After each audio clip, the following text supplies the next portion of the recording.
El 15 de junio de 2026, en el estadio Sophie de Inglewood, California, a 20 minutos de Los Ángeles, la selección de Irán salió al campo para jugar su primer partido del Mundial.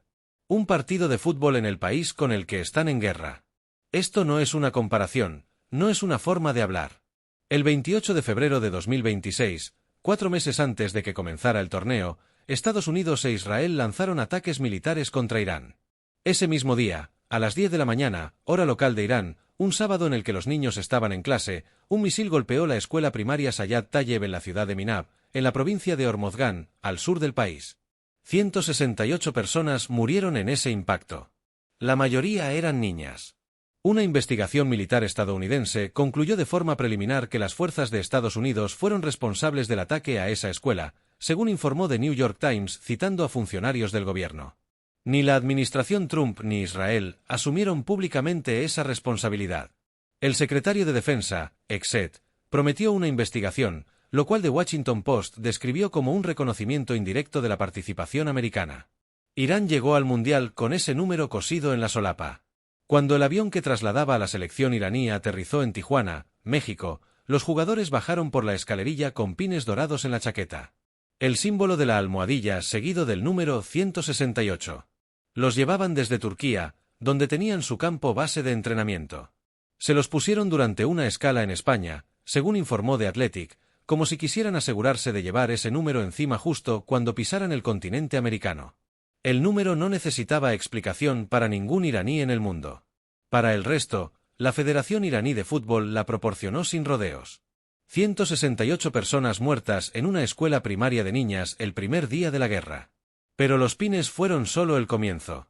En marzo, en un partido de preparación contra Nigeria celebrado en Antalya, Turquía, los jugadores iraníes se colocaron frente a las cámaras para el himno nacional con mochilas infantiles en las manos. Mochilas de niño. Rosas, moradas, de colores vivos. 12 hombres de más de 1,80 m, en fila, sosteniendo carteras de colegio mientras sonaba el himno nacional de su país, en silencio. La imagen era deliberadamente extraña y deliberadamente imposible de ignorar. Días después, en otro partido de preparación contra Costa Rica, los jugadores sostuvieron fotografías de personas fallecidas, entre ellas niños, y de lugares deportivos e históricos dañados por los ataques. Ambas acciones violaron técnicamente el reglamento de la FIFA sobre exhibiciones políticas.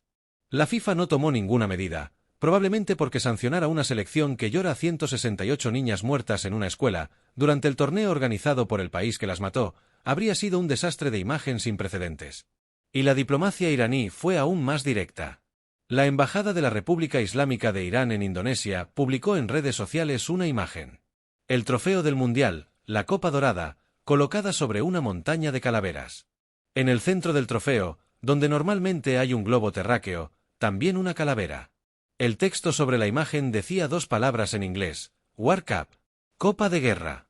En inglés, War Cup suena casi igual que World Cup. No era una coincidencia. Era un juego de palabras elegido con precisión para forzar una pregunta concreta en la conversación del mundo entero. ¿Cómo puede celebrar un torneo la unidad y la paz cuando uno de sus países organizadores está librando una guerra? La propia embajada añadió otro texto. Cuando un participante permanente en todas las guerras se convierte en el país anfitrión de la Copa del Mundo. Irán llegó a todo esto después de meses de obstáculos que ninguna otra selección en la historia de un mundial había tenido que superar para poder competir. En diciembre de 2025, cuando el sorteo del torneo se celebró en Washington, Irán boicoteó la ceremonia porque Estados Unidos negó los visados a miembros clave de su delegación. Solo 4 personas pudieron entrar al sorteo. El presidente de la Federación Iraní de Fútbol, Mehdi Taj, fue rechazado en la frontera canadiense en abril cuando intentaba asistir al Congreso de la FIFA en Vancouver. El ministro de Deportes iraní dijo en televisión estatal que bajo ninguna circunstancia podían participar en el Mundial, que el régimen había asesinado a su líder y que era imposible ir. Y sin embargo, fueron. La selección iraní negoció durante meses con la FIFA para cambiar sus partidos a México. La FIFA dijo que no había cambios posibles en el calendario. El Departamento de Seguridad Interior de Estados Unidos comunicó que el equipo podría entrar al país el día anterior a cada partido, no antes. Su campo base se trasladó de Tucson, Arizona, donde estaba planeado, a Tijuana, México, donde duermen, se entrenan y se preparan para cruzar la frontera el día del partido. 14 miembros del personal técnico y directivos de la federación recibieron negaciones de visado para asistir a los partidos en Los Ángeles y Seattle. Un jugador iraní le dijo a ESPN antes del torneo: «Desafortunadamente no lo estoy sintiendo ahora mismo. Hay mucha tensión en este mundial. Lo sientes en el ambiente, y desafortunadamente es por acciones como estas. Puede que sea solo mi sensación personal». Mehdi Taremi, el capitán y delantero del Inter de Milán, lo dijo con menos reservas después del primer partido: «Todo es un desastre. En realidad, esto no está bien para nosotros, pero no nos ponemos excusas, solo miramos hacia adelante. Tenemos esperanza para los próximos 2 partidos y haremos lo mejor por nuestra gente. Somos el pueblo de Irán. Estamos aquí solo para hacer feliz a toda la gente de Irán. Ese es nuestro único objetivo». El partido contra Nueva Zelanda terminó 2-2. Irán remontó el marcador 2 veces. El estadio Sophie en California, el estado americano con más iraníes en el mundo fuera de Irán, se convirtió durante 90 minutos en algo que ningún partido de fútbol de este torneo había sido todavía. Un estadio donde la mayor parte del ruido lo ponían los aficionados del equipo visitante.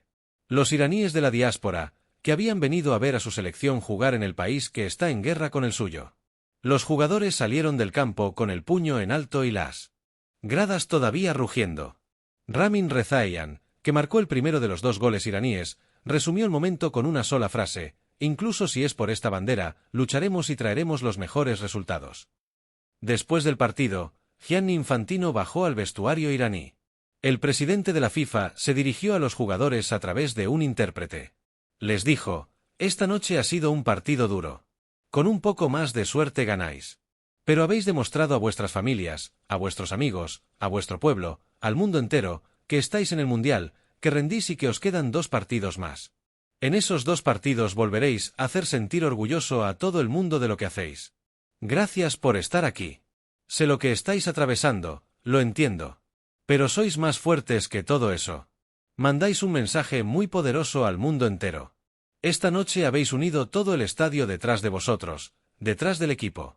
Mandáis un mensaje tan poderoso al mundo. Gracias». El seleccionador iraní, Amir Galenoei, le respondió en ese mismo momento hablando del trato injusto que estaba afectando físicamente al equipo. Le describió las condiciones en las que estaban viviendo y le pidió que la FIFA actuara. Taremi dijo después a los periodistas que los jugadores le habían pedido a Infantino que interviniera y que la respuesta había sido positiva. «Ha estado en el vestuario y le hemos pedido lo mismo. Solo quiere ayudarnos. Ha dicho que es el comienzo del Mundial y que nos ayudará». Lo que Infantino prometió no cambió ninguna de las condiciones reales en las que Irán sigue compitiendo. El equipo duerme en México, cruza la frontera el día del partido, tiene 14 funcionarios sin acceso al estadio y juega sus próximos 2 partidos en Los Ángeles y en Seattle, contra Bélgica y contra Egipto. Hay una parte de esta historia que vale la pena nombrar porque no aparece en los titulares. La selección iraní está formada por futbolistas profesionales que juegan en clubes de Europa y de Oriente Medio. Hombres que en su vida diaria tienen compañeros, contratos y rutinas en Europa. Hombres que en febrero se enteraron de lo que había ocurrido en la escuela de Minab y que desde entonces llevan ese número cosido en la ropa cada vez que representan a su país. Que en un partido de preparación en Turquía salieron a escuchar el himno nacional con mochilas de niño en las manos, porque era la única forma que tenían de decirle al mundo lo que había pasado. Ninguno de ellos eligió el contexto político en el que juegan este mundial. Ninguno eligió que el país que organiza el torneo sea el mismo que está en guerra con el suyo. Ninguno eligió dormir en Tijuana y cruzar una frontera el día del partido para jugar en el estadio de Los Ángeles. Y sin embargo, están ahí. Jugando. Remontando. Con el pin dorado en la solapa. Uno de los jugadores lo resumió así antes del torneo: «Como futbolistas tenemos que jugar, entrenarnos y prepararnos para las competiciones que tenemos por delante.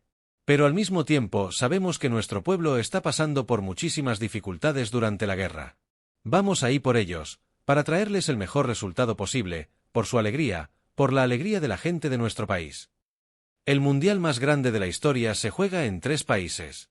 Uno de ellos está en guerra con una de las 48 selecciones participantes. Esa selección duerme fuera del país anfitrión, cruza una frontera el día del partido, tiene a sus directivos sin visado y lleva cosido en la solapa el número de las niñas que murieron en su escuela el primer día de esa guerra. Y la embajada de ese país publicó una imagen del trofeo del torneo sobre una montaña de calaveras y la llamó Copa de Guerra. Eso no es propaganda. Es una pregunta que no tiene respuesta fácil. Y el Mundial 2026 no tiene forma de esquivarla durante las próximas semanas. Si llegaste hasta aquí, dale like a este vídeo, compártelo con alguien que deba conocer esta historia y suscríbete para no perderte lo que viene.